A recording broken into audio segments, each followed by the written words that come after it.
یہ آیت نمبر 67 میں بہت مشہور قصہ، بہت معروف محاورہ، بہت معروف وہ لفظ جو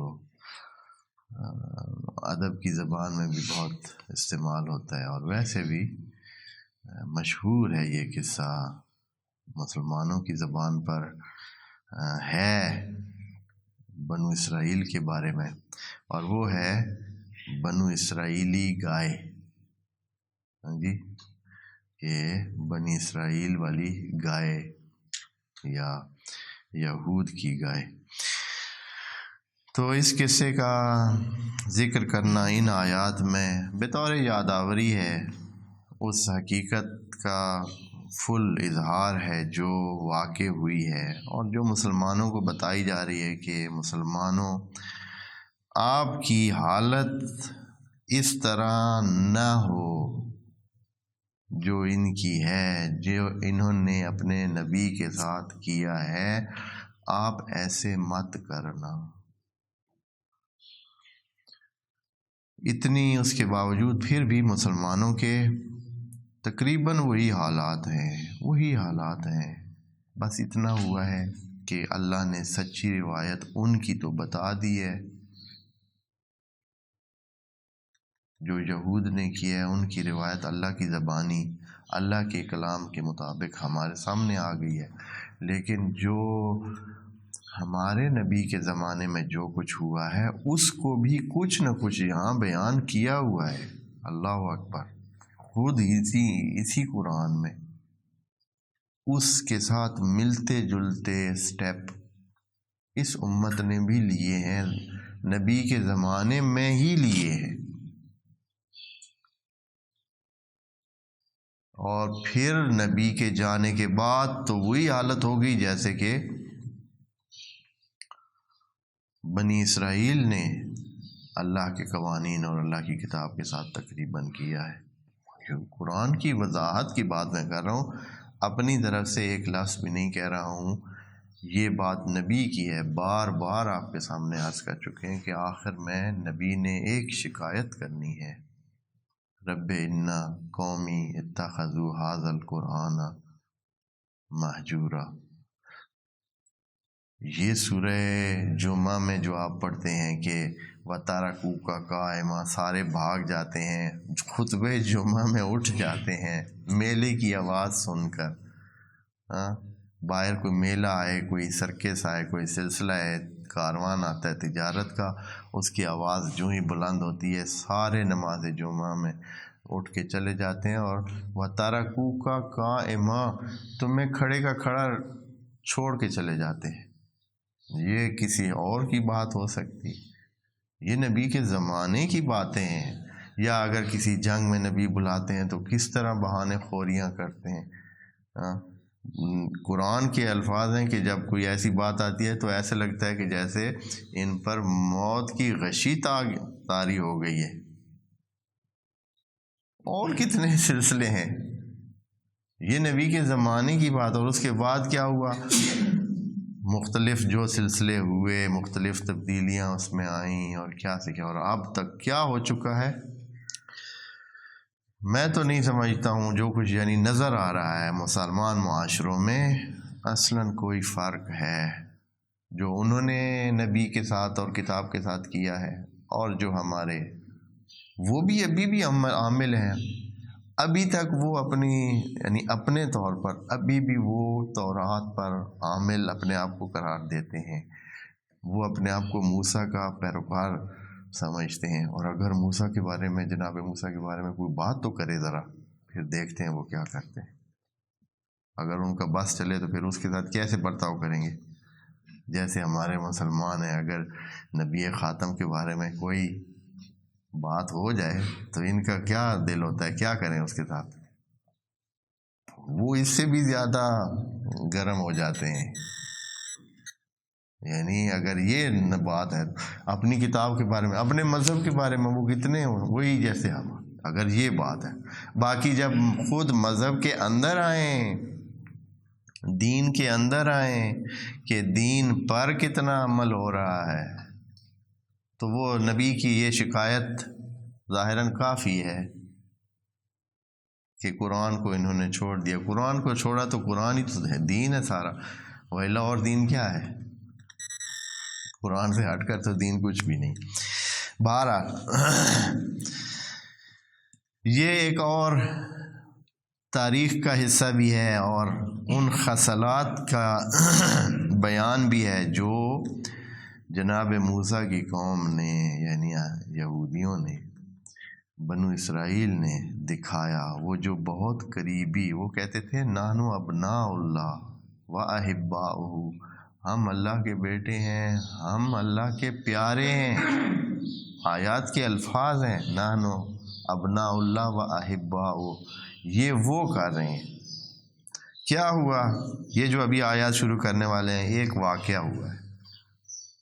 جناب موسیٰ بھی موجود تھے، یعنی اس سے لگتا ہے کہ یہ جب ابھی ادھر سے آگے ہیں، گاؤں میں بسنا انہوں نے اس میں قریہ میں شروع کر دیا ہے، رہن سہن شروع ہو گئے ہیں، اب موجود ہیں وہاں. ایک بندہ قتل ہو جاتا ہے. اب قتل ہو جاتا ہے بندہ اور اس کے قاتل کا پتہ نہیں چل رہا ہے کہ کیا کون ہے، کس نے یہ قتل کیا ہے. کوشش سب کی گئی لیکن بالکل پتہ چلا ہی نہیں کہ اس کا قاتل کون ہے. اب یہاں قرآن میں یہ بات اس تفصیل سے اس طرح ہے نہیں، لیکن قصے کے اس سے خود بخود یہ چیزیں کچھ جو ہے نا حصے سامنے آ جاتے ہیں. تو حتماً انہوں نے رجوع کیا ہوگا کہ بھائی اے موسیٰ ہمیں پتہ چلا دے، آپ کا تو رابطہ ہے آسمانوں میں اور اللہ تو سب کچھ جانتا ہے، تو پھر ہمیں پتہ چلا دے کہ اس کا قاتل کون ہے. کیونکہ ہر ایک کیا کر رہا تھا، ہر قبیلہ کہہ رہا تھا کہ یہ دوسرے قبیلے نے یہ کام کیا ہے. وہ کہتے تھے انہوں نے کیا ہے، انہوں کہتے تھے انہوں نے کیا ہے. تو ایک اختلاف اور فتنے کی صورت بن چکی تھی. تو یہاں جناب موسیٰ نے، چونکہ آگے والی یہ جو ہے یہاں سے شروع ہوتی ہے آیت کہ اللہ حکم دے رہا ہے کہ اے بنو اسرائیل، اس مسئلے کا حل یہ ہے کہ آپ ایک گائے ذبح کریں، اور اس کا جو بعد والا عمل ہے وہ بھی بتایا کہ گائے کو ذبح کریں گے تو پھر اس پر کیا کیا جائے گا. پہلے گائے ذبح کریں آپ. اب بنو اسرائیل تھے، ان کا تو خیال تھا کہ بس مفت میں ادھر سے یہ کہیں گے، ادھر سے اللہ کی طرف سے معلوم ہو جائے گا اور کام ختم ہو جائے گا. تو اللہ نے اس مسئلے کو تھوڑا سا وہ کرنے کے لیے کہ اہمیت والا مسئلہ ہے اور اس میں سارے انوالو ہوں، صرف ایسے اکیلے نہ ہو، جو کچھ ہو سب کے سامنے ہو اور ایک سلسلہ بنے. تو اللہ نے کہا کہ ایک گائے ذبح کریں. اور پھر یہ ہے کہ یہ بھی پتہ چلانا تھا، کیونکہ اللہ کا یہ سلسلہ ہے کہ وہ ہر لمحے انسانوں کو کیا کرتا ہے، آزماتا ہے.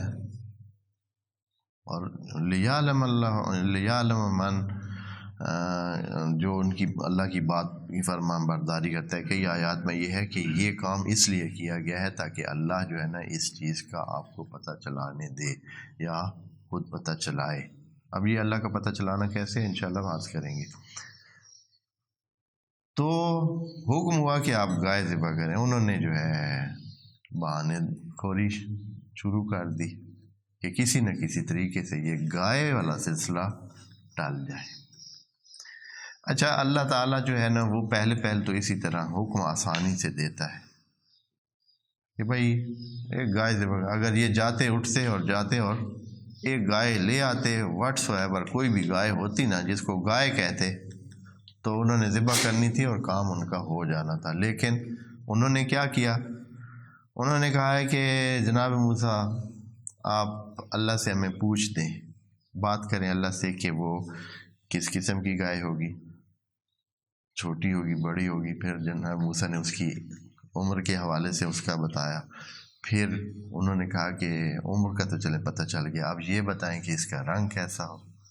پھر انہوں نے رنگ کا بھی بتا دیا، پھر کہا کہ اچھا یہ تو پتہ چل گیا، اب یہ کہ وہ کس قسم کی گائے ہو. ہاں، گائے تو کام والی بھی ہوتی ہیں، دوسری بھی ہوتی ہیں، پتہ نہیں مختلف قسم کے گاؤں سے کام لیتے ہیں، تو یہ کون سی گائے کی بات ہو. تو پھر اس کا بھی بتایا کہ ایسی ہو جس سے کام بالکل لیا نہ گیا. یعنی بالآخر انہوں نے مجبور ہو کر، اور پھر اس کا نقصان کیا ہوا، اور جیسے جیسے وہ خام خواہ کی باتیں پوچھتے گئے تو اللہ ان کو جواب دیتا گیا، اور ان کا دائرہ جو ہے نا وہ گائے کا کیا ہوتا گیا، محدود ہوتا گیا. جو ایسے ہی جا کے لے سکتے تھے، پھر ان کو یہ گائے خاص طور پر پھر ڈھونڈنی پڑی، کیونکہ عام گائے تو پھر نہ رہ گئی نا کہ یہ شرط بھی پوری ہو، یہ شرط بھی پوری ہو، یہ شرط بھی پوری ہو. اور یہ سارا کیوں ہوا؟ کیونکہ انہوں نے پوچھا تھا. اسی لیے قرآن کریم میں خدا کریم نے اپنے فضل و کرم سے یہ کہا ہے کہ یا ایھا الذین آمنوا لا تسألوا عن اشیاء، خام خواہ ایسے مفت کے سوال نہ کریں، جو کہا گیا ہے اس پر عمل کریں، آپ کے عمل کو قبول کر لیا جائے گا. کیونکہ بتایا ہوا جتنا ہے کہ بھائی آپ یہ کام کریں، خام خواہ کے سوال کریں گے تو اس کو جو ہے نا ہم اس کا جواب دیں گے. وہ جواب کی وجہ سے آپ کا جو آپ کو پہلے کھل اور وسعت ملی ہوئی ہے وہ کیا ہو جائے گی، تنگ ہوتی جائے گی. وہ پھر آپ کو جب ابھی نہیں کہا گیا کہ فلاں چیز حلال ہے یا نہیں، تو حلال ہے نا، تو اب خام خواہ آپ پوچھ لیتے ہیں تو ہم اس کے بارے میں کہہ دیں گے کہ اچھا اس کا یہ حرام ہے. اب نہیں پوچھیں گے، جن چیزوں کا آپ کو پتہ نہیں ہے ان کو چلتے رہیں. یہ قرآن میں کہا گیا کہ نہ پوچھا کریں، اور اگر ضروری آپ نے پوچھنا بھی ہے تو جب قرآن اتر رہا ہو تو اس وقت پوچھا کریں، ہم آپ کو بتا دیں گے. لیکن منع کیا کہ خام خواہ نہ چھیڑیں مسائل کو اور اپنے آپ کو بند محدود نہ کریں. تو یہاں بھی ان کی وجہ سے یہ کتنی محدودیت ہوگی، پھر ان کو کس طرح خریدنی پڑی، وہ ایک تاریخی حصہ ہے، وہ بھی عرض کروں گا. دیکھیں اس کا ترجمہ سنیں.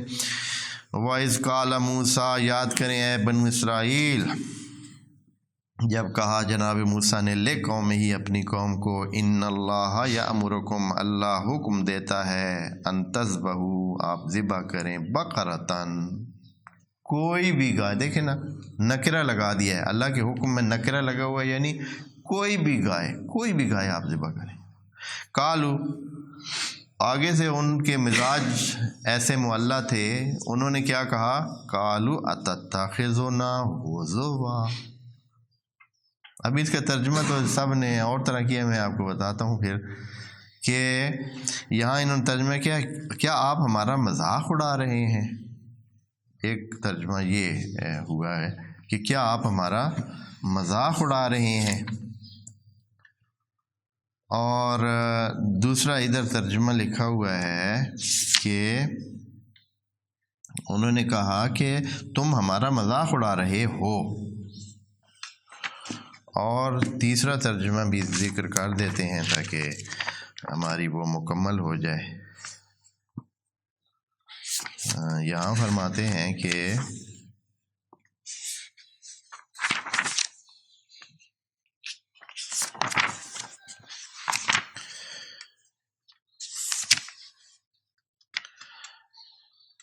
کیا تم ہم سے مسخری کرتا ہے. انہوں نے کہا کیا تو ہم سے مسخری کرتا ہے، جیسے یہ وہ دوسری زبان والے وہ ترجمہ نہیں کرتے، اس طرح ترجمہ ہوگا، کیا تو ہم سے مسخری کرتا ہے. جیسے کہ یا شمالی علاقہ جات والے کسی نے ترجمہ کیا ہو، یا یہ ہے کہ ادھر وزیرستان کے علاقے سے کسی نے کیا ہو، ایسے کیا تو ہم سے مسخری کرتا ہے. تو یہ ترجمہ ہوا ہے. اچھا، جبکہ اس کا بنتا یہ ہے، دیکھیں نا میں الفاظ کی بنیاد پر بات کروں گا. اتتخذونا ہزوا، تتخذو یعنی تو ہمیں لے رہا ہے، اتنا کم. مذاق کی تو بات ہی نہیں ہے، جناب موسیٰ نے کوئی مذاق نہیں کیا. انہوں نے کہا کہ گائے ذبح کرے. تو انہوں نے کہا کہ تو ہمیں اتنا کم لے رہا ہے، یعنی ہمیں احمق سمجھتا ہے، یہ کہہ رہے ہیں وہ مزاح کی بات نہیں کہہ رہے ہیں، وہ کہہ رہے ہیں کہ اتتخذنا، کیا تو ہمیں لے رہا ہے ہزوا، اتنا کمتر، اتنا احمق کہ بھائی تیری بات مان لیں کہ گائے ذبح کریں گے تو اس قاتل کا پتہ چل جائے گا۔ گائے ذبح کرنے سے بھی کبھی قاتلوں کا پتہ چلا ہے؟ ہاں، یہ وہ کہنا چاہ رہے ہیں، مزاح کی بات ہی نہیں ہے۔ تو یہاں پھر جناب موسیٰ ان کے جواب میں کہتے ہیں قال اعوذ باللہ ان اکون من الجاہلین، میں تو اللہ کی پناہ مانگتا ہوں کہ اس قسم کا کام کروں کہ کسی دوسرے کو احمق جانوں یا کسی کو کمتر جانوں یا کسی کو بے عقل اور بے وقوف جانوں، یعنی کسی دوسرے کے بارے میں یہ نظریہ رکھنا کہ یہ ناسمجھ ہے، بے وقوف ہے، بے عقل ہے، یہ جو ہے جہالت ہے۔ اور یہ جناب موسیٰ نے کہا کہ ایسا کام میں کیوں کروں گا، ایسی بات نہیں ہے۔ انہوں نے کہا اچھا چلے، سنجیدہ مسئلہ ہے۔ تو پھر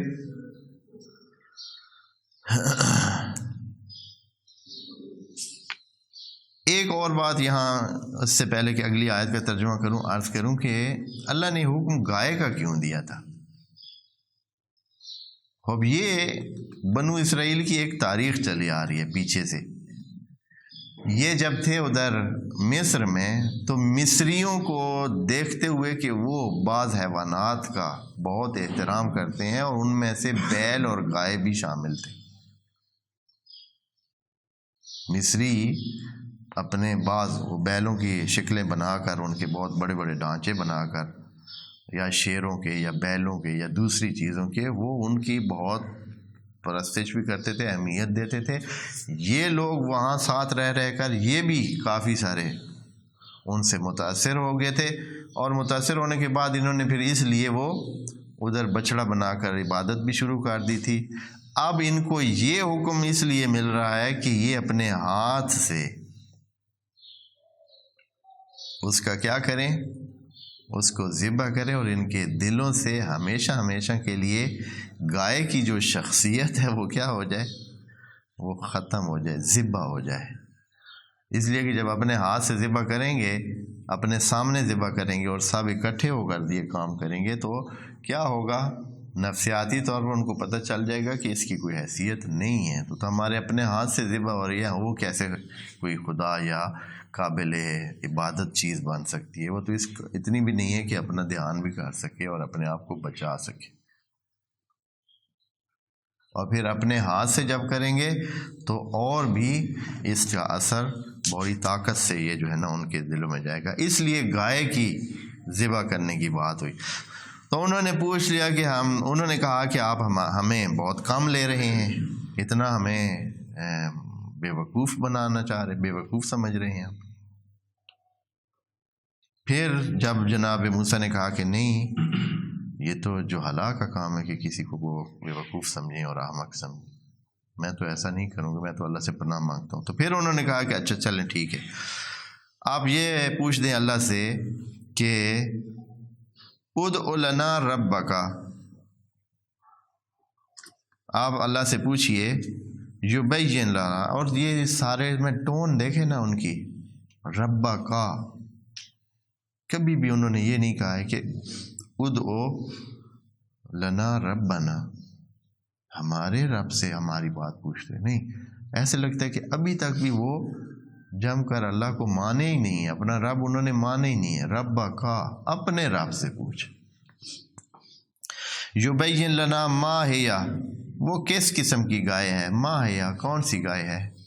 یعنی یہاں شاید جناب موسیٰ کو یہ لگا، یا ان کے کہنے سے یہ پتہ چلتا تھا کہ یہ گائے کی عمر پوچھ رہے ہیں کہ کتنے، جیسے ہمارے یہاں ہوتا ہے نا، دندی ہو یا پتہ نہیں کیا ہو، ہاں جی، کیری ہو، دندی ہو، ہاں جی، یا پتہ نہیں کیا، اس طرح کہ وہ بھی اس طرح ان کے بھی حساب کتاب ہوں گے نا۔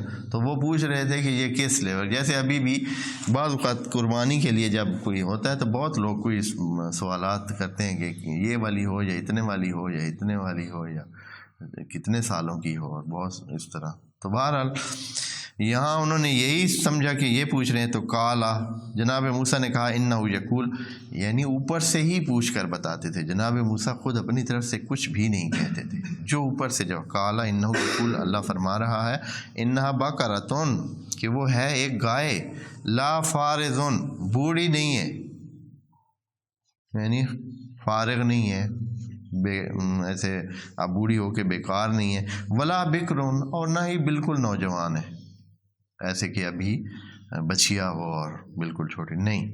اوان بین ذالک، درمیانہ قسم کی ہے، جوان ہے، راس ہے، درمیانہ ہے. فافعلوا ما تؤمرون، اور پھر یہاں جناب موسیٰ نے ان کو تذکر دیا کہ ان باتوں کو چھوڑیں. یہ جو جملہ ہے یہ اس بات کی دلیل ہے کہ جناب موسیٰ درمیان میں ان کو بچانا چاہ رہے تھے اپنی قوم کو، کہ مزید مشکل میں نہ پڑیں، اور جو کہہ دیا ہے اب کر دیں. درمیانہ قسم کی کوئی بھی گائے آپ لے آئیں، قابل قبول ہوگی.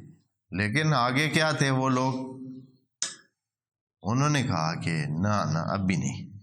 قالو، پھر وہ بول اٹھے ادعو لنا ربک یبین لنا ما لونہا، اب عمر تو پتہ اس کی چل گئی ہمیں، اب یہ بتائیں گے اس کا رنگ کیسا ہو، ہیں جی، کس رنگ والی ہو. تو پھر ادھر سے بھی پکی باتیں ایسی ہو رہی ہیں نا جس سے پھر وہ مزید پھنستے جا رہے ہیں، یعنی ان کا کام مشکل ہو رہا ہے. قالا انہ یقول، تو جناب موسیٰ نے کہا کہ اللہ فرماتا ہے انہا بقرۃ، کہ ایک ایسی گائے ہے، صفراء، سنہری رنگ والی ہے. سنہری رنگ کی گائے ملتی بھی کم ہے نا، ایسے پیلے اور تھوڑا سا سنہرا رنگ ہے اس کا. فاقع لونہا، اس کا رنگ جذاب ہے، یعنی شوخ رنگ ہے، سنہری اور شوخ رنگ. تسر الناظرین، دیکھنے والوں کو بھی خوش کر دیتی ہے، یعنی ایسا رنگ ہے، ایسی اس کی جھلک ہے کہ ناظرین یعنی دیکھنے والے دیکھ کے خوش ہو جاتے ہیں. گائے کو ہی دیکھ کے سرور حاصل ہوتا ہے جی، ماشاءاللہ. اب تو بالکل بہت خاص قسم کی ہو گئی. قالو، پھر بھی وہ بول اٹھے، نہیں ابھی بھی جو ہے نا تھوڑا سا اور جو ہے ان کو چاہیے ہے مزید وضاحت. ادعو لنا ربک یبین لنا ما ہی، یہ تو آپ نے بتا دیا، ایج بھی بتا دی، رنگ بھی بتا دیے، پھر بھی ہمیں تھوڑا سا جو ہے نا ابھی صحیح سمجھ نہیں آ رہی ہے، ہمارے ذہن میں گھپلا ہو رہا ہے. کیا؟ ان البقرہ تشابہ علینا، یہ جو آپ نے بتایا یہ ایسی تو بہت ساری گائیں ہو سکتی ہیں، یا جیسے لگتا ہے ایسے کہہ رہے ہیں مشتبہ ہو گیا، کہاں کیسے ہوگی وہ گائے جو آپ کہہ رہے ہیں. وَإِنَّا إِنشَاءَ لَمُهْتَدُونَ، اور ہم انشاءاللہ، اب یہاں جو ہے نا تھوڑا سا وہ بندگی ان کے دیں، جب کام اچھا خاصا ٹائٹ ہو چکا ہے، اب وہ تھوڑے سے بندگی کی طرف آئے ہیں کہ انشاءاللہ ہم ہدایت پا جائیں گے اور ہمیں پتہ چل جائے گا کہ کون سی گائے ہے. آپ تھوڑی اور بھی وضاحت کر دیں، یعنی ختم نہیں کیا قصے کو. قال انہ یقول، تو جناب موسیٰ نے کہا کہ آیت نمبر 71 میں پڑھ رہے ہیں. قال انہ یقول انہا بقرۃ لا ذلول، ذلول نہیں ہے، یعنی آپ سمجھے نا کہ بالکل وہ سدھائی ہوئی اور ڈومیسٹیکیٹڈ جسے کہتے ہیں، کہ بالکل مانی ہوئی گائے ہے کہ بھائی بالکل چپ چاپ آپ کے مطابق چلتی رہے گی، ایسے نہیں ہے، یعنی صحیح چلاک ایسے ہے اور آسانی سے ہاتھ اپنی کانڈ پہ رکھنے بھی نہیں دیتی ہے، جیسے کہتے ہیں نا کہ آسانی سے وہ آپ کو، کیوں؟ اس لیے کہ لا ذلول تسیر الارض، نہ اتنی وہ سدھائی ہوئی ہے، اتنی وہ مطیع ہے، فرما بردار ہے اتنی کہ تسیر الارض، جو زمینوں کو جتائی میں استعمال ہو سکے، زمینوں کی جتائی میں استعمال ہو سکے، یعنی اس پہ ہل آپ چلا سکیں اور اس کے ہل اس کے پیچھے باندھ کر چلا سکیں. یہ ایسی بھی نہیں ہے. ولا تسکل، ہر سال، اور نہ ہی آپ اس کنویں میں وہ جو ہوتا ہے اس کے ساتھ باندھ کر اس کو کیا کریں، پانی نکالیں اس کے ذریعے۔ پرانے زمانے میں اس طرح کرتے تھے، ادھر یہ والے کنویں جو دائرے میں چلتے ہیں اور ڈبے بھر بھر کر اوپر آتے ہیں، یہ نہیں ہوتے۔ یہ جس علاقے کی بات کریں وہاں ایسے کرتے تھے کہ رسی باندھ کر کنویں کے اس پلی پہ چڑھاتے تھے اور پھر گائے کو باندھ کے گائے کو کہتے اس طرح لے جاتے تھے۔ وہ تقریباً ایک فرلانگ تک آگے ایسے گائے چلی جاتی تھی رسی کو کھینچ کے، اور ادھر سے وہ ڈبہ اوپر آ جاتا تھا۔ اس طرح پانی کی کھینچائی ہوتی تھی۔ یہ جو ہمارے ہاں ابھی ایک خاص قسم کا ڈبوں والا نظام ہے، جیسے وہ مسلسل چلتے رہتے ہیں، ایسے نہیں تھا۔ تو اس طرح پانی کھینچتے تھے اوپر، کیونکہ بہت نیچے وہ ہوتا ہے پانی، تو جب انسان تھک جاتے ہیں تو پھر وہ اس طرح گائے یا جو بھی حیوان ہو اس کے ساتھ باندھتے ہیں، پھر وہ ادھر لے جاتے ہیں۔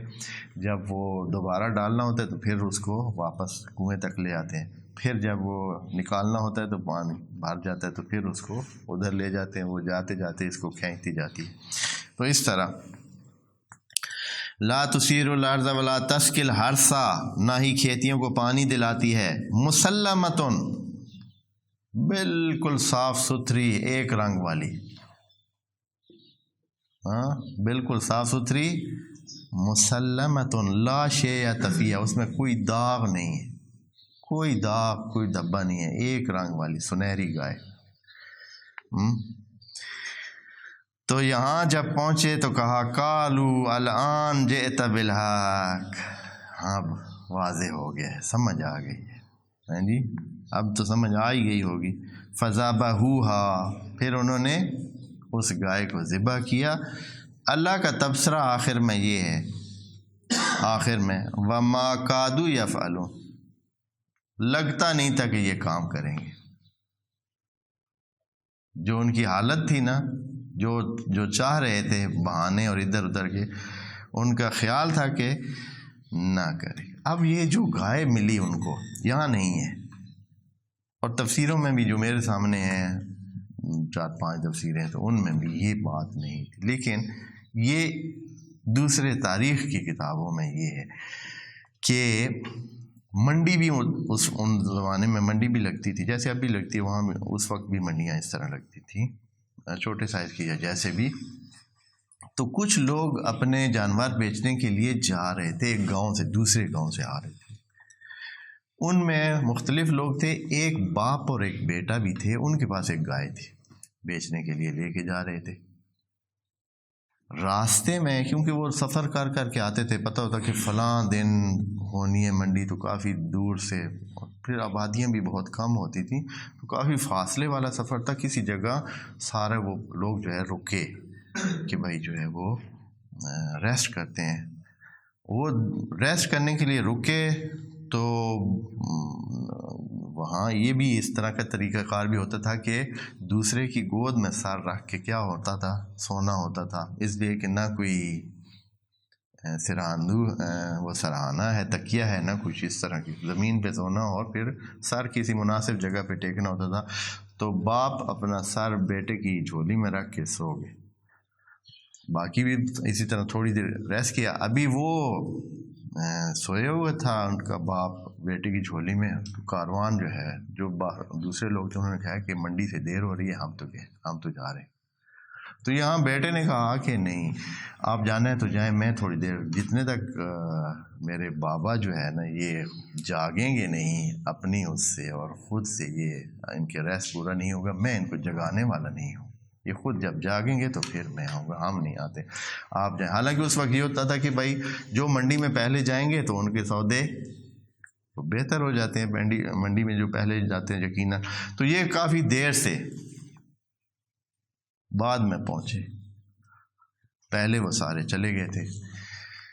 تو گائے بھی ان کی خاص قسم کی تھی، تو وہ بنو اسرائیل جو ہے وہ گائے ڈھونڈ رہے تھے، صبح سے منڈی میں پھر رہے ہیں، تقریباً منڈی کا آخری ٹائم ہی قریب تھا کہ یہ بھی داخل ہوئے۔ تو وہ جو جتھا ڈھونڈ رہا تھا گائے، تو انہوں نے دیکھا کہ بھائی ہاں یہ گائے ہے،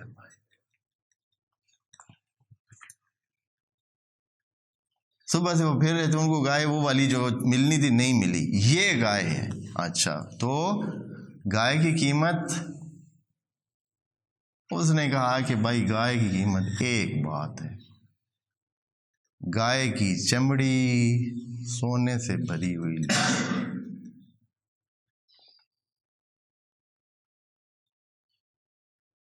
اس قسم کی گائے اور ہوتی نہیں ہے، یہ خاص قسم کی گائے ہے، دیکھ لیں ایک داغ نہیں ہے اس میں، ایک رنگ ہے، سنہری رنگ ہے، کدھر ملتی ہیں ایسے گائے؟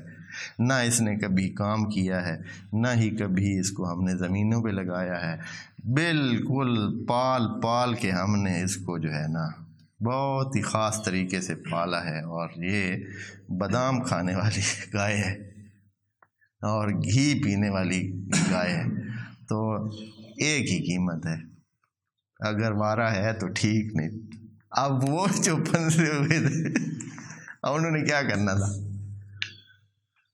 ہاں تو مجبوراً انہوں نے اسی طرح یہ شرط مانی کہ اس کا جو وہ تھی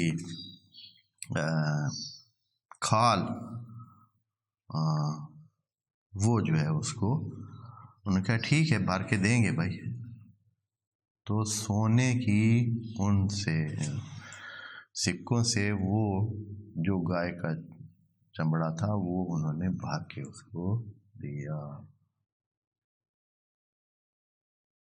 اس کے یہ پہلو بھی دیکھیں، ادھر سے بھی اور ادھر سے بھی، یہ خدا کے اپنے ایک خاص نظام ہوتا ہے۔ اس نے اپنے باپ کا احترام کیا تھا، باپ کی صرف نیند کا احترام کیا تھا، اور اسے پرواہ نہیں تھی جو ہوتا ہے ہو جائے، کیا ہے نہیں بکے گی نا، اصلاً ہم دیر سے پہنچیں اور سرے سے منڈی ختم ہو جائے پھر بھی خیر۔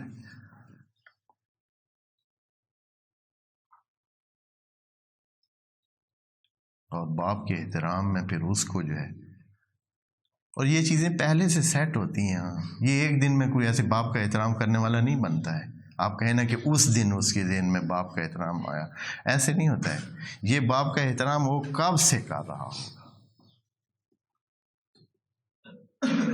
اور پھر اس کے لیے سیٹنگ ہوئی تھی، اور اللہ جو اوپر سے نشانیاں بتا رہا تھا وہ اسی کی بتا رہا تھا کہ جو اس گائے پہ ہی فٹ آتی۔